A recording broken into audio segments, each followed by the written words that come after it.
God damn it. The fuck going on?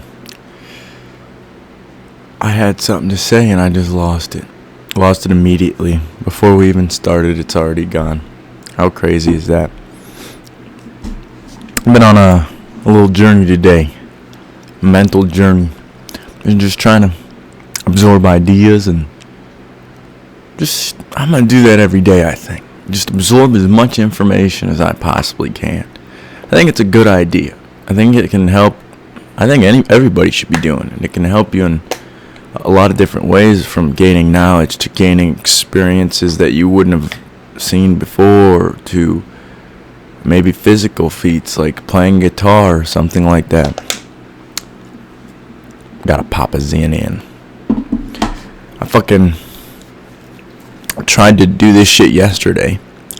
Got about 20 minutes in. It was a real struggle too, because I didn't have any Zens. But I was like, alright, no, I can't stop it. I gotta keep going. Because when I have Zens, my brain's just like all over the place.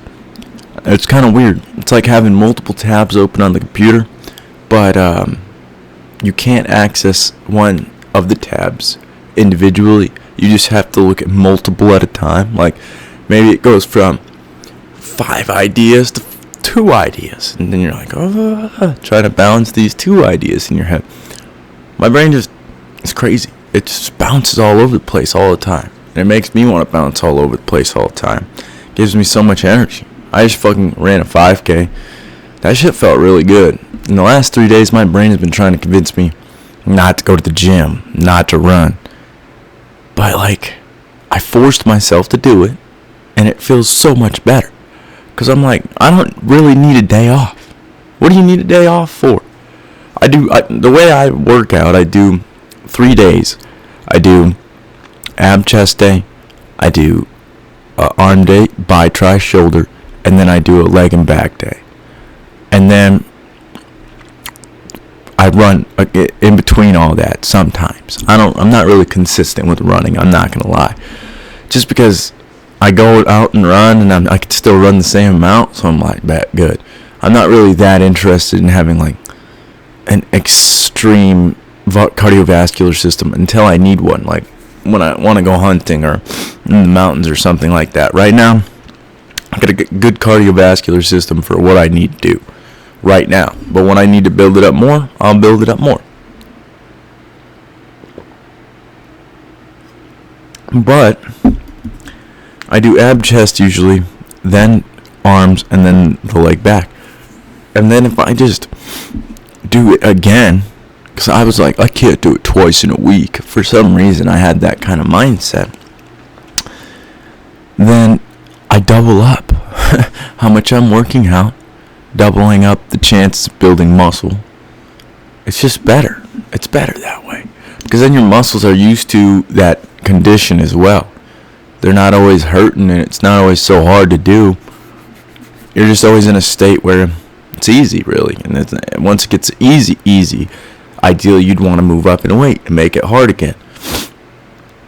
Just keep challenging yourself. That's a good way to just make sure you're always improving and always doing better, is just challenging yourself in certain ways. Like, I took my Zen out probably... time was it? 12 o'clock, and then I just put one in now. So how long has it been? 3 hours and 3.5 hours. Not bad. It's not bad. I've done better, and I can do better. It's just, I like a Zen for the podcast. I'm not gonna lie, boy.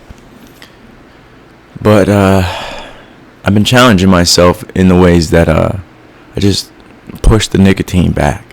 Like, some days I'll go in, work, and I've only done this once, so I don't know why I'm saying some days. But I've gone into work and not put a Zen until like 8 o'clock. After going all night without having one, obviously. I need some more water. That run kind of buffed me. I need to rehydrate.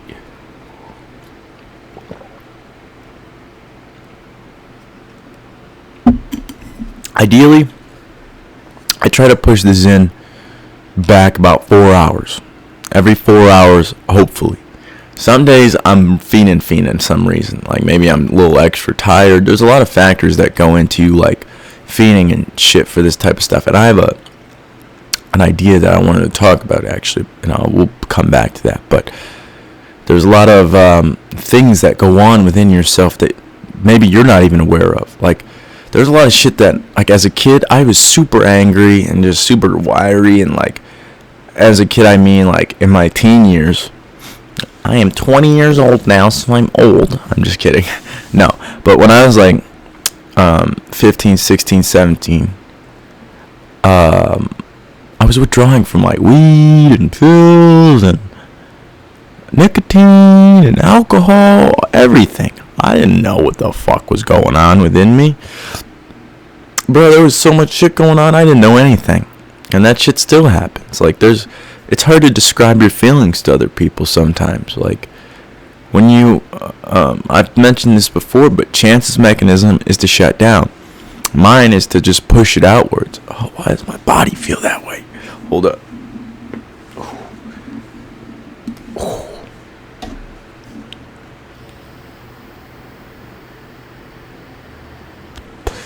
My method of action is to push it outwards, really.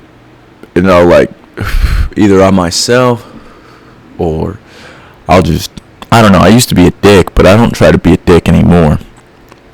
The reason I was a dick was I wasn't trying to be a dick. It's a dilemma that I told you when I drank the whole bottle and kind of gave myself an ego death last week. But on Monday or on Tuesday, what the fuck was I thinking? Come on, brain. I think I can get it back. Just give me a second.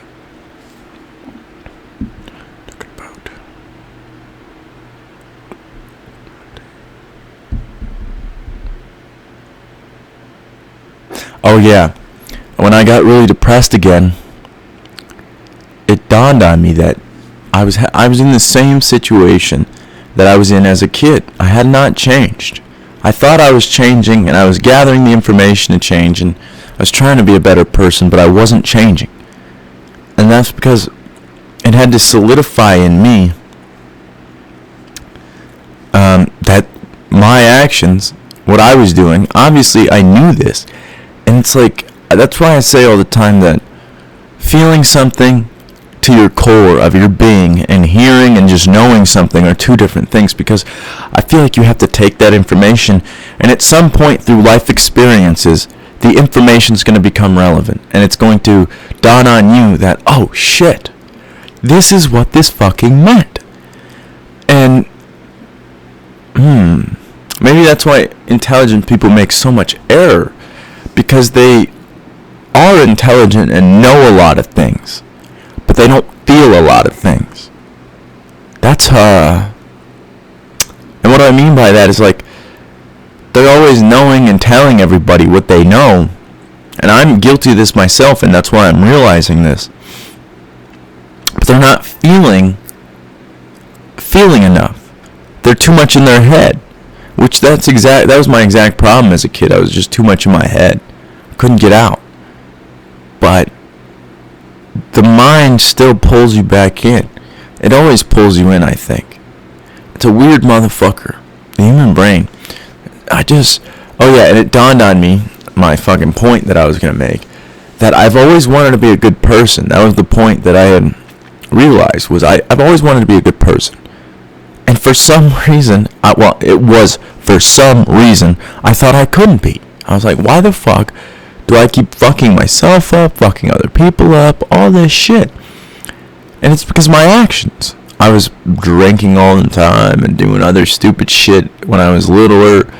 I was doing pills and all this other bullshit when I was like 15, 16, 17. So it's like,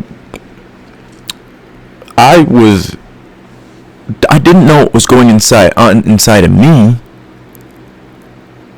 So, and I had all these semi-rational excuses, I should say. They were rational to me. To other people, I have no idea. They were probably irrational. But these excuses I would make were semi-logical and kind of made sense. But they didn't feel... What was the point I was trying to make? Oh yeah, I wasn't feeling... I'm sorry, I'm just formulating this shit on the fly. I don't know what the fuck I'm trying to say. I do know what I'm trying to say, but it's hard to get it into words. I was not feeling what this was doing. Like, to myself and to other people around me. And it's like, you don't. That's what I was saying. You don't know what's going on inside of you sometimes. Because sometimes feelings are hard to describe. And you don't even know if there's a word for the feeling sometimes. Feelings are so complex and complicated. Like, there's no handbook for this human being. But I think that if you strive and want to be a good person, I think that you can be. And that you just have to keep working at it. And you're going to fail a shit ton. It's just like anything else. You're going to fail a shit ton. But as long as you keep trying to be that good person, you have to, it starts in your own mind. It doesn't start on the outside. It doesn't start by doing things for other people and all this other shit. It starts in your own mind, because my mind as a kid was very judgmental, and like I would just yell at random people on the street, or just like be like, oh, what the fuck this motherfucker look like that for, and all this other shit. But most of the time you're just deflecting, usually. And if you're not deflecting, you are, well, that's exactly what it is. You're deflecting because you don't want to see that in yourself, whether it be fat or ugly or greasy or whatever it be, tweaky or all this other shit. But you shouldn't be doing that. You should just judge yourself. That's the only person you should really be judging. It's yourself. And like just constantly sit with yourself and feel what you're feeling all the time. Just wherever you're at, even if you're at work, doesn't matter where you are, just feel how you're feeling. Happy, sad. Just don't even try to label it. Just sit in it. Don't let your brain tell you, oh, this is madness, or this is happy, or this is sad. Just sit in it. Just be like, And then it'll either dissolve, or you'll just start having thoughts about, oh, what this feeling might be, or because the thoughts never quite stop. They never stop completely. But they do get like slower and easier to deal with, and in your mind, they get more. They get better to handle. I already said that, but like that's basically what I'm just trying to say is it gets easier to handle your thoughts and your emotions in mind. And I'm pulling up my phone because I got a couple things that I want to read. I've got a couple passages from The Power of Now, and then a passage from this mushroom book I've been reading. And we'll talk about mushrooms for a little bit, and then I'll talk about the thought that I've been wanting to talk about. So, click here. The past gives you an identity, and the future holds the promise of salvation, of fulfillment, in whatever form. Both are illusions. But without a sense of time, how would we function in this world? There would be no goals to strive toward anymore. I wouldn't even know who I am, because my past makes me who I am today. I think time is something very precious, and we need to learn to use it wisely rather than waste it. Time isn't precious at all, because it is an illusion. What you perceive as precious is not time, but the one point that is out of time, the now. This is precious indeed. The more you are focused, The more you are focused on time, past and future, the more you miss the now, the most precious thing there is. Why is the most precious thing? Firstly, because it's the only thing. It's all there is. The eternal present is the space within which your whole life unfolds. The one factor that remains constant. Life is now. There was never a time when your life was not now, nor will there ever be. Secondly, the now is the only point that can take you beyond the limited confines of the mind. It is your only point of access into the timeless and formless realm of being. And what it means by that is that, oh my God, my eye's itchy. What it means by that is that there is no past and future. And when you first hear that, you're like, what the fuck is this talking about? But there really isn't, because the future is just imagined in the brain. as either, and that's what this next page is about to talk about, as either being better or worse than the now. And it's based on the now. And then the past is just a memory traced that's in your mind. It's not here anymore. It doesn't even exist. It's just a chemical trace that smells and sight and all this other shit reawaken in your brain, and then it plays out through your brain again. That's just a memory trace. That's not real. The now is the only things that exist. But I got two more pages that I want to read.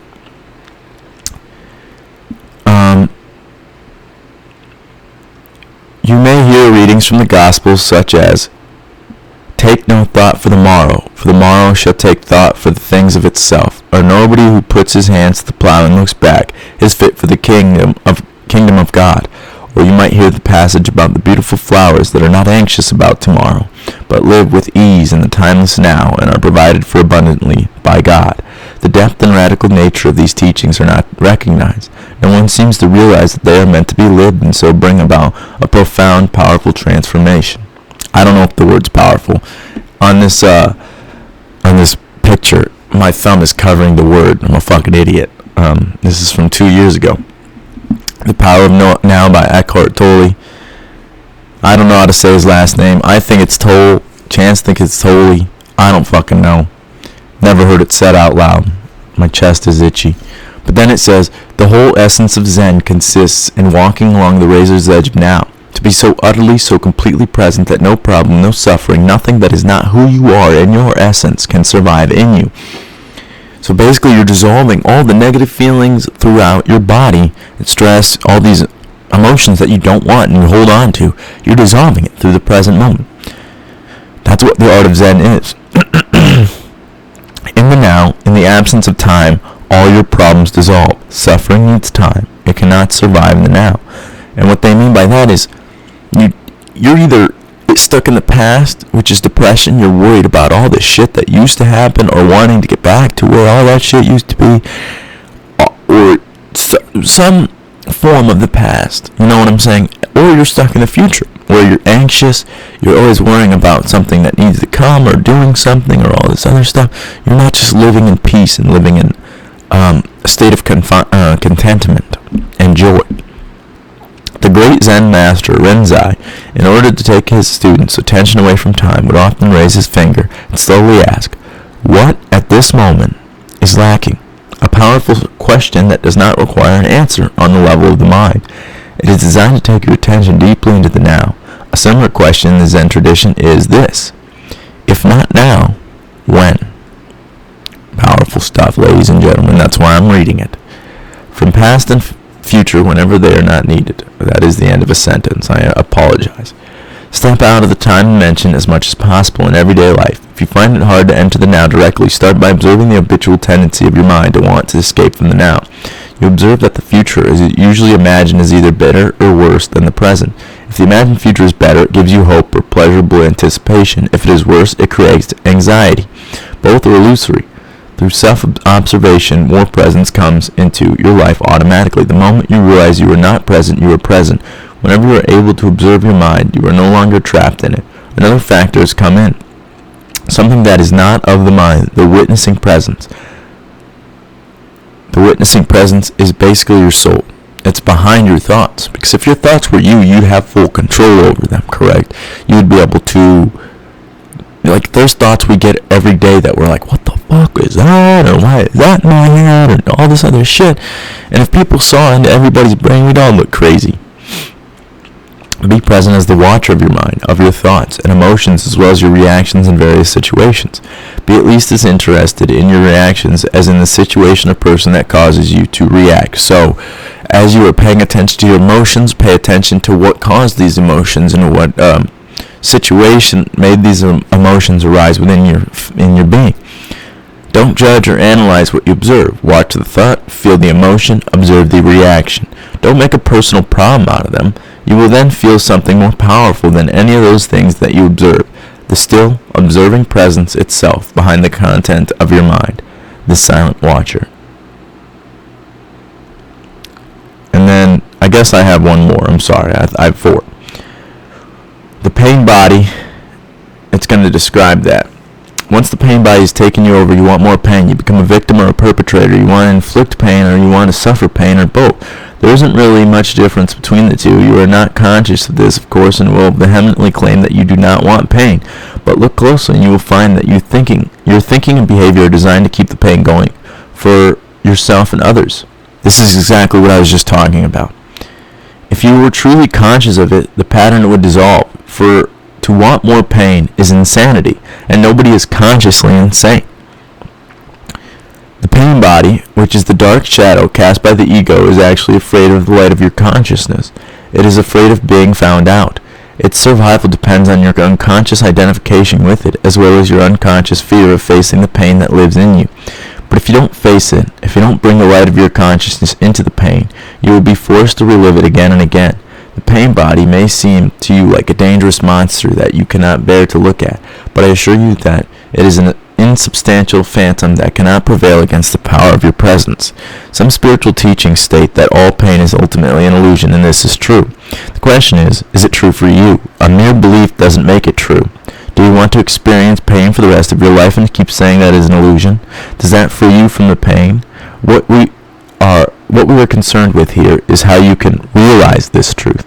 That is, make it real in your own experience. And that's another thing I was just talking about, by feeling, not just thinking. And that's all I got with that one. And then I got a quote, I guess. The sage battles his own ego. The fool battles everyone else's. That's a good one. And then we got this mushroom. It is the pleuroides. Oh, God damn it. I hope that it has the actual name in here, because nope, it doesn't. Pleurotus tubergium. Tubergium. I don't know how to say these scientific words, but here are the medicinal properties of this mushroom. Non-psychoactive, completely illegal to grow and cultivate yourself. This species has been used for treating a wide range of ailments, most prominently topical treatments for skin diseases and internally for the treatment of heart disease, diabetes, and stomach disorders. The sclerotia is used by native peoples for such diverse medicinal purposes as stomach pain, constipation, fever, blood pressure, and even smallpox. And then a lot of them have cancer curing properties. A lot of them have HIV. Not a lot. There's one that I've read of that has HIV diminishing properties, like it beats the HIV virus. It has there's some that have antiviral properties, antibiotic properties,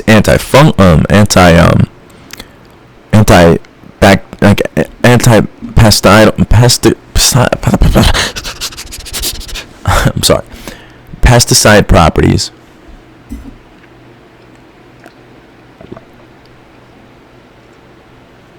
Meaning that these fucking mushrooms keep away pests. They can clean up oil spills. They can clean water. They can feed the planet. Bro, they can heal our mind with PTSD, OCD, anxiety, depression, end-of-life distress. Bruh, they lower cholesterol. Bruh, what the fuck have I been saying? Look at this shit.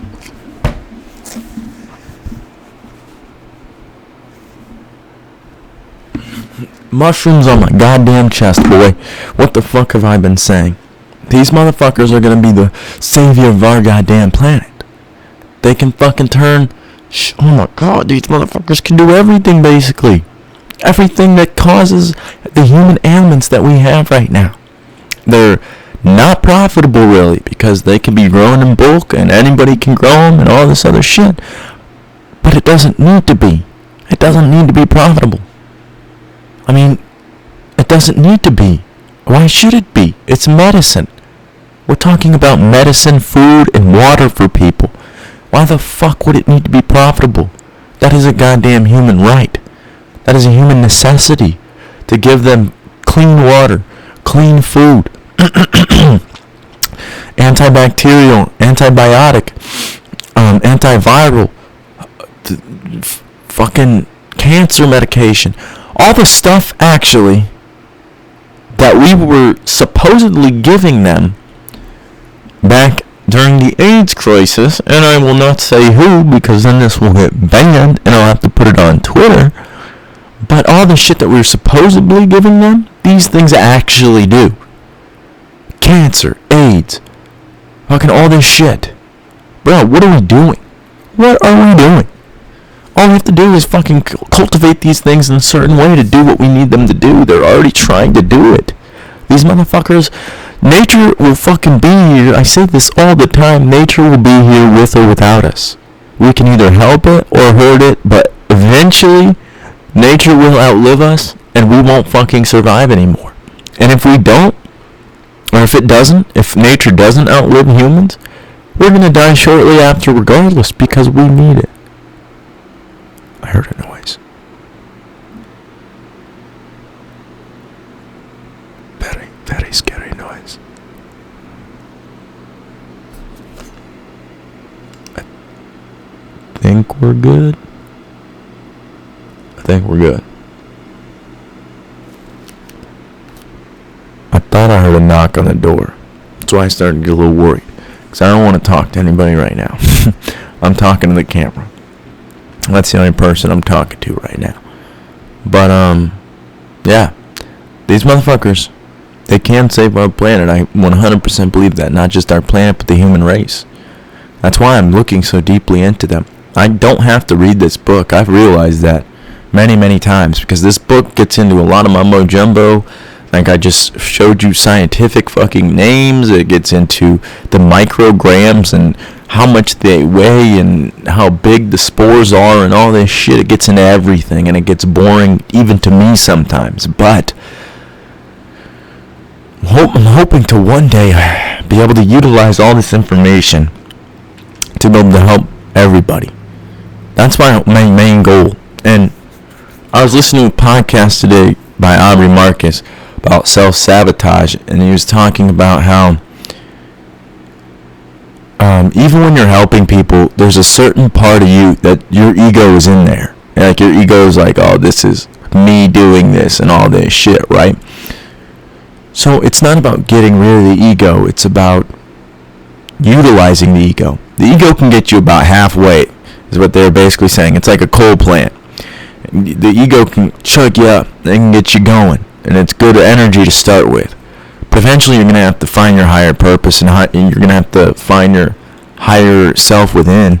And you're going to have to run off something else. And I completely agree with that because I was doing that as a kid. I was running off my ego the entire time and I burnt out. The coal plant's not sustainable. But that higher self is like nuclear fusion. That's what they were talking about. It's unlimited power. And it can get you to any goals and dreams you desire. I 100% believe that.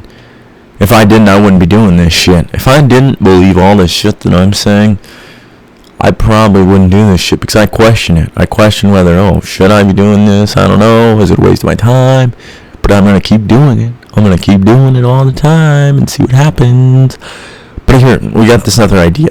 I talked to Chance about it, and it's kind of a cool idea to me. I don't know if anybody else is going to find it cool, but I think it's kind of cool. But I think that when you are withdrawing from whether it be marijuana, which isn't like technically addictive, but you do have physical withdrawal symptoms. So that might be an argument for what I'm about to say. I didn't realize that until I just said it. But then you've got nicotine, alcohol, all these other substances, and they make you withdraw, right? You feel shitty, you feel deprived, you feel like you are missing something when you are off of these substances. And I have no idea if this is true or not. It's just a hypothesis that I've come up with in my mind. And I've barely looked into it. I've looked into it a little bit just for like acetylcholines, for like nicotine. That's what a nicotine does for you. It gives you acetylcholines, which is a neurotransmitter. It makes your brain and muscles clench up and makes your brain function and fire better. It's like makes you be able to focus and recall better from your memory. But so when you're withdrawing, my hypothesis, I think that it's a maladaptation, basically.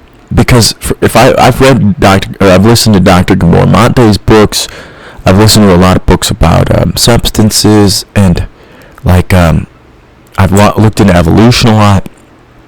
And from my ideas and what I've accumulated, I feel like that it's just a maladaptation because in Dr. Gabor Mate's books, The Myth of Normal, in his book, The Myth of Normal, he talks about how even good traits can come from trauma or a bad experience, and that essentially he just talks about how your brain is getting wired in these certain ways as a child, and then when you come through adulthood and you have to either rewire it or rewire some parts and leave other parts alone, or you know what I'm saying? You have to put your brain together in a way that functions in this adult society. And so I think that with these substances, your brain is shutting off the production, just like testosterone would. Like if people take testosterone or steroids in general, it shuts off their natural body's testosterone because the body's like, hey, I got too much, or I'm producing too much, so I don't need to make any more. There's too much in the body. And so that's why when they get off these substances, their steroid or their testosterone levels are fucking like dead. They're like got less than women, less than like little boys and shit, like basically none. And they have to rebuild that testosterone back up. So you take that idea and put it on other substances, nicotine, marijuana, whatever it may be, and maybe that's just the body's way of adapting to these certain chemicals being introduced. Caffeine is the same way, sugar. You get these certain amount of substances, your body stops making the natural form of it, whatever that may be. Sugar, probably glucose.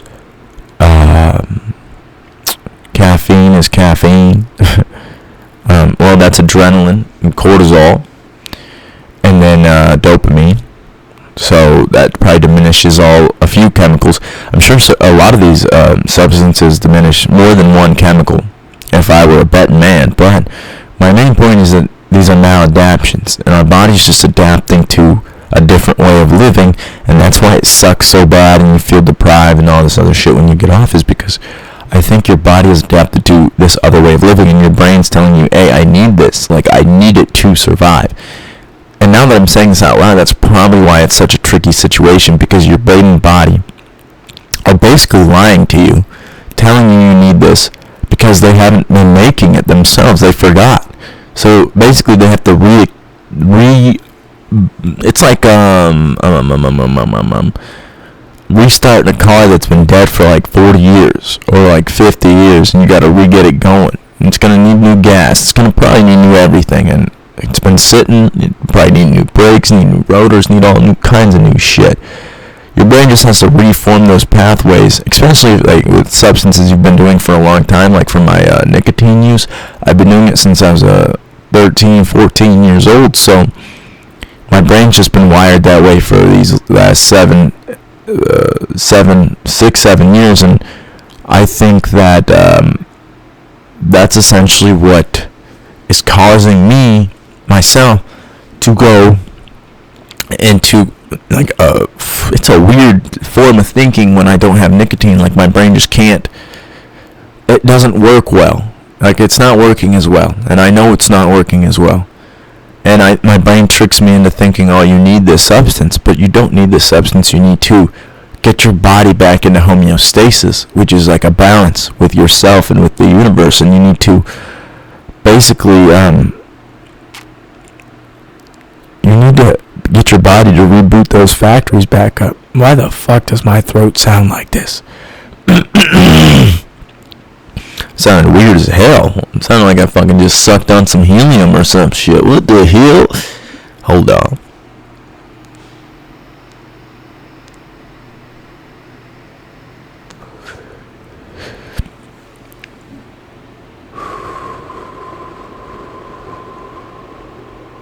But yeah, that's my idea. Is like I think it's maladaptations. Maybe that's what all negative things are. That takes us back to Chance does think that I'll read the exact text actually, because we texted him in on another pod so we can read it on this pod. I asked him, do you think breaking away from the animalistic nature is free will? I'm texting you while podding. I figured you'd be busy, but I still wanted to ask you. And he says free will is being able to do whatever. Breaking away or sinking into animalistic nature is both free will. It's called impulse control and rationality to break away.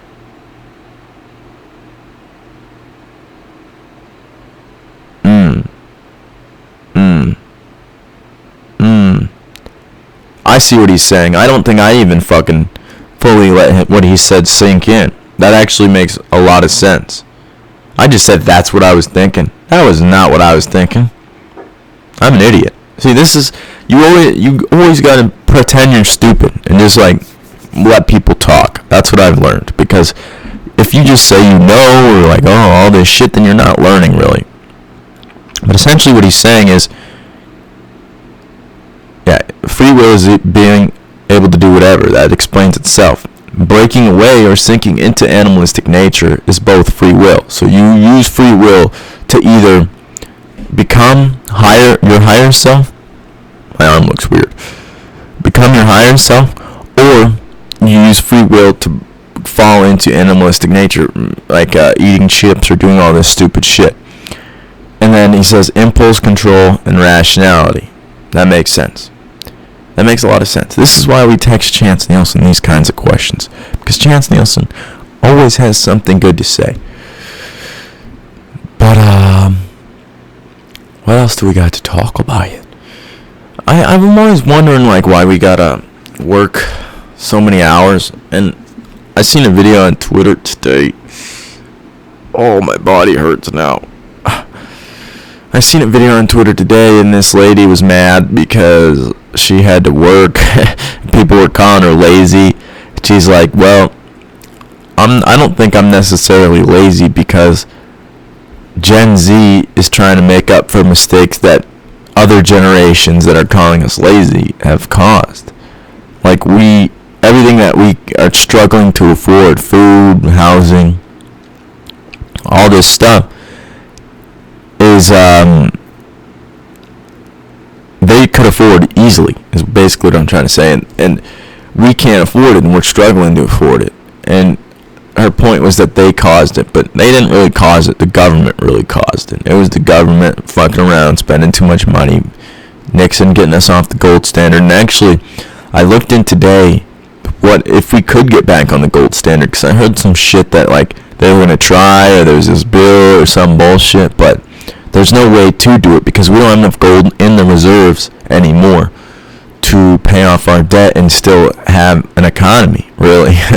We inflated our dollars so much that it just isn't worth gold anymore. You can't. You can't. We don't have enough gold.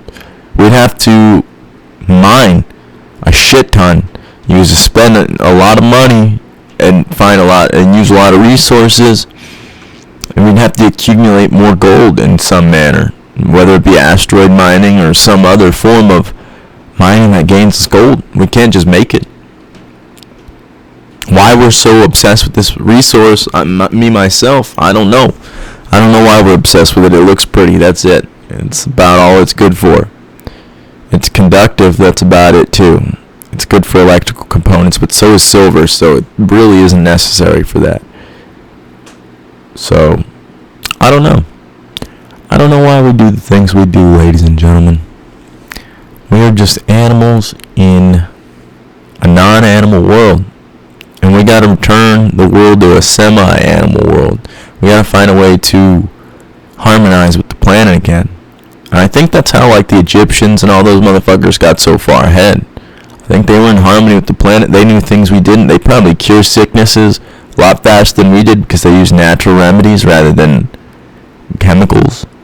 They just use mushrooms and all plants and all this other stuff and tree bark, and they're like, oh, we don't need to create anything because we got all this stuff right here, so we'll focus on something else. And then if you're not focused on making dumb shit, then you're focused on the right shit, I think. And I guess that's the moral of this podcast. And I'm going to probably end it here, but that's the moral. Don't focus on dumb shit. Focus on good shit. That'll lead you down a successful path. You got to gain the knowledge to figure out what that dumb shit is, because for everybody it's different.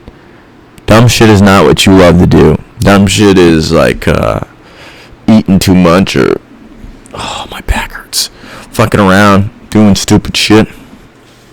I do plenty of it myself, ladies and gentlemen, don't worry. But we all gotta figure out how to be better. We all gotta